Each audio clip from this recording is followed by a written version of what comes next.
So, Christian, you're one of the main collaborators here at Aqua Sensory, a highly visual, creative learner. What do you bring to Aqua Sensory? Well, yes, there is the creative aspect, and that was really important in the early stages to try and give Aqua Sensory that sort of identity that was quite contemporary. And because a lot of the things that we were looking at the time were sort of multi-complexed, it was how you could really get that across in a very clear, concise way.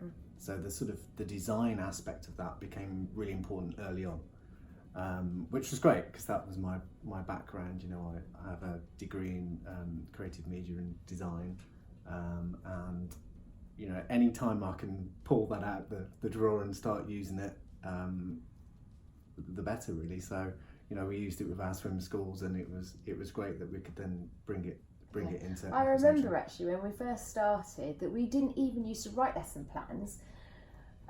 Your background in triathlons and video analysis, we used what we saw through the water to create the platform for our feeding through for our lessons, really. That's how we actually used to work, wasn't it? Yeah, I mean, what was interesting is that I had the opportunity 9 years ago to I was doing British Tri coaching, and I had the opportunity to work with Paul Newsom, who came over from Australia, and he's very much down the mindset of video analysis and how that can improve a swimmer's technique.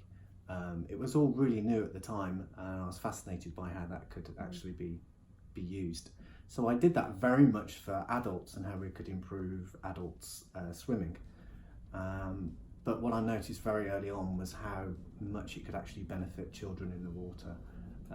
When we used the underwater footage in our swim lessons for our preschool, it was amazing what sort of things we saw, not only with the children but also with the adults as well, their sort of body positions. And the emotions. I remember so much. What we were just seeing on the surface, for me, I was seeing so much because it's what we were seeing underwater, and in actual fact that made a massive change to our swim practices. Above the water, we now have above the water, midline and under the water. All our practices and our awareness completely changed because we were seeing so much more, and the emotional side was coming out in the swimming through all our video analysis as well, wasn't it? That's right, and because we could slow footage down as well, we were seeing quite a story played out in the pool, and there was a lot of disconnect that we felt between the parent and the child, and we really wanted to sort of bridge that quite early on, didn't we? And like you say, we developed our lesson plans around that. So that was very much the sort of lead in to Aqua Sensory. I think we always felt there was much more to the pool than simply learn to swim, and we just wanted to somehow get that message across and how we could do that. So that's very much where our sort of vehicle for learning sort of originated from. But where you come in so well is, yes, your creativity, but what you're bringing to Aqua Sensory is that practical, that grounded, that blended approach, which I think that is a real gift. Yeah, there's some pretty crazy ideas out there, and we see it all the time, don't we, on social media, and you know, different things that are going on in the pool, and which is great. It is really good that, you know, the pool has been used in such a variety of ways, but I think there's always that rooting it back down to what we're actually doing. And I think what I realised was that there was so much going on, but no one was really sort of connecting those dots. No one was really bringing it back to a really practical usage in the pool. And you always explain things so well, and you always, when I'm asking some questions, it's always in stories, or it's always in visuals, it's always in analogies, it's the language, I think, sometimes, and that's what I absolutely love. What you're bringing to Aqua Sensory is that new language.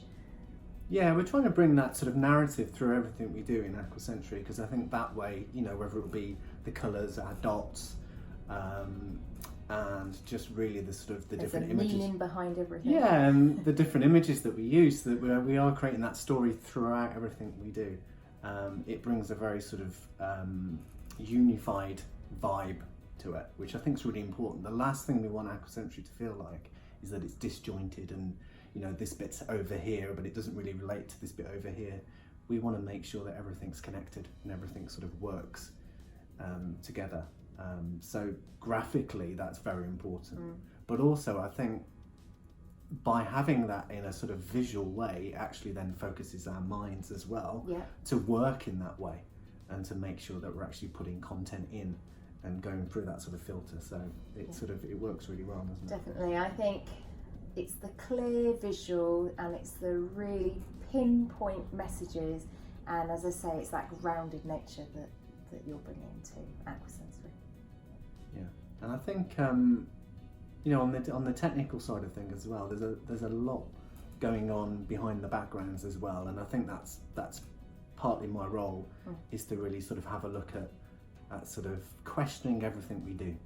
So whatever goes into our content has been through a very, you know, a process of being really questioned, and we make sure that there's, you know, we can answer all of those, because it's important at the end of the day that all the content that we are providing is of benefit. It's not just there for the sake of being there.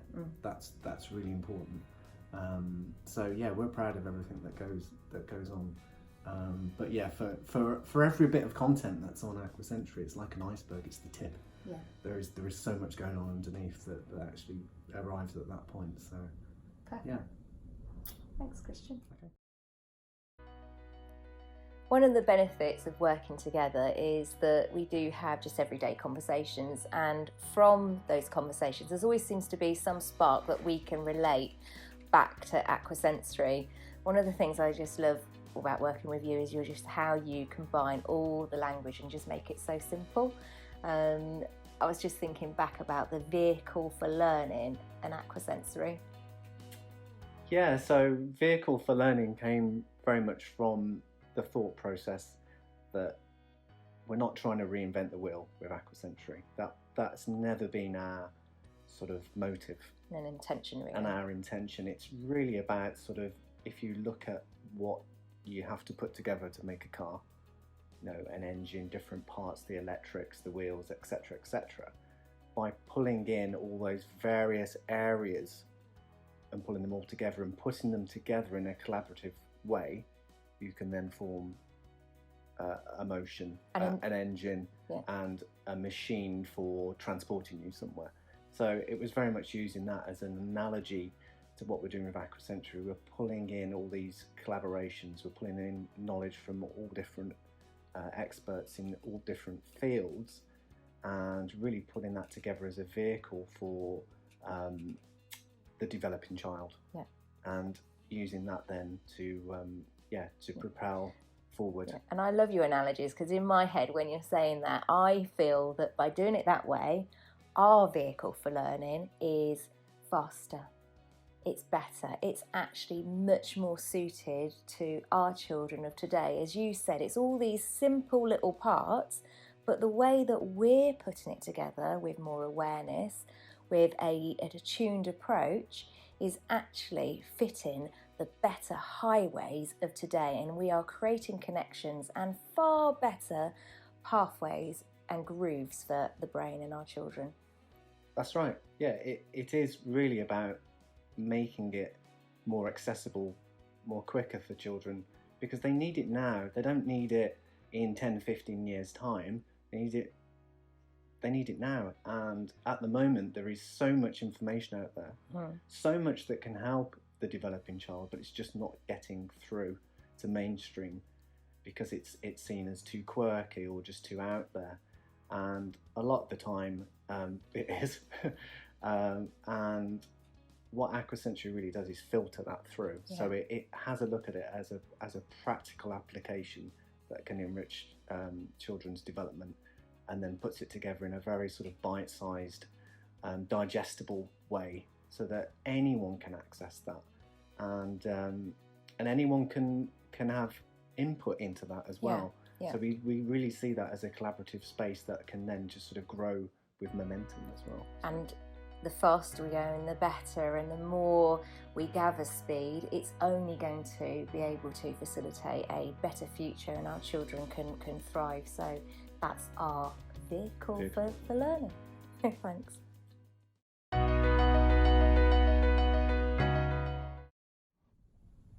So let's talk about Aqua Sensory today, where we are today, and I'm really proud that we've created a platform and a pool of resources. One of the things I think we're great about is actually having that finger on the pulse of knowing what aquatic professionals need, because we run a swim centre, we listen to our parents, and aquatic professionals can't always travel and be able to really feedback that information into their swim practices and into their swim schools. Yeah, they feed it back, but also perhaps process it. I think what Aqua Sensory gives us as a mechanism is to actually say, well, okay, this is swim school specific. Yeah. And these are all the other things that are coming out from our children, from our parents, that are really important. And how do we process that? So Aqua Sensory has given us a real sort of a deeper dive into lots of things that are going on within our swim lessons, and often what we're finding is that these are things that perhaps were separate to learn to swim, but actually do, when we've worked on them, we fine-tune them, we put them back into our program, they actually help with the Learn to Swim program. Yeah. So they actually do enhance. Well, I think one of the great things is it's digital, so it enables us to update, and actually the information there, it is fully available. I find that with conferences and sometimes workshops, you can't always, as you say, process that information and take everything away, whereas when you've got downloadable fact sheets, when you've got videos, when you've got podcasts, when you're actually inviting people and sharing, that information, you're actually using all the senses. You can visually see it, you can hear it, and the great thing is we're also saying let's feel it into our swim school, let's take it into our swim school as well, and for your swim schools, and to create that reflective practice, because you're always saying, you know, why are you doing this, and yeah, you have to root down what it is you're doing in the pool. So my role often within Aqua Sensory is to sort of look at that side of things, to, you know, how does that relate to swimming? How does that relate to the water and our practices within water? And teachers and and all the other elements that are to do with that, you know, our teachers, our parents, and more importantly our children, so that it actually does enrich. It isn't just a case of, oh, this is a new novel idea, let's just throw that in the pool and away we go, because that sets us apart from everyone else. That is really not what Aqua Sensory is about, and we made a very clear decision a long time ago not to do that. Yeah. We'd much rather spend longer actually fine-tuning that and making sure that it works in the water. So everything that you see on the Aqua Sensory platform has gone through that process, and is continuing to go through that process, and continues to, and part of that process is the global presence of Aqua Sensory, and having that feedback from that as well. Yeah, so we're really engaging with our audience, and we're really inviting, and we can't wait to share your experiences here at Aqua Sensory. So.